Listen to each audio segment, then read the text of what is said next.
So this is a continuation of my video assignment.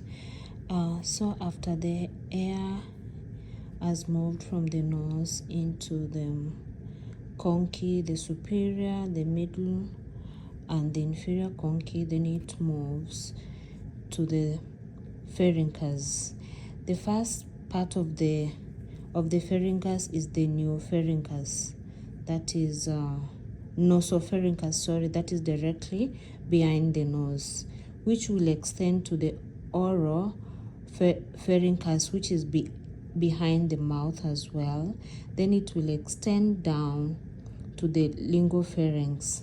So after that, the air that is the one we breathed in comes into the larynx.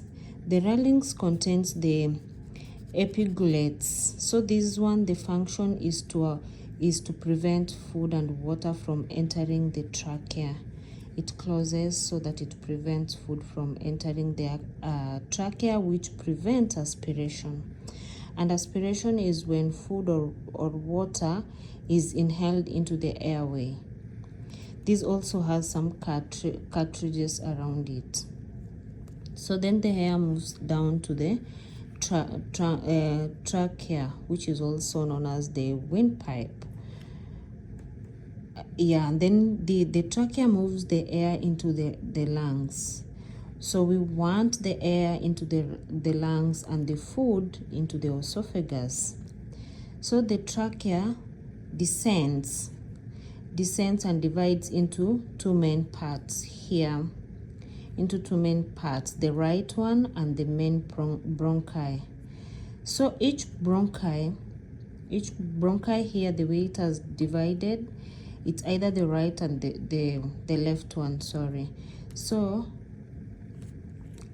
each bronchi again descends down to form a secondary and tertiary bronchi, the way they come down and then they divide. As the tubes get smaller, the epithelium gets thinner also. So that ends the conducting zone. So the respiratory zone has bronchi that is extended, called the alveoli, these ones here, which are collected in alveolus. They are grape-like structures. This is where gas exchange takes place, allowing division of gases to take place.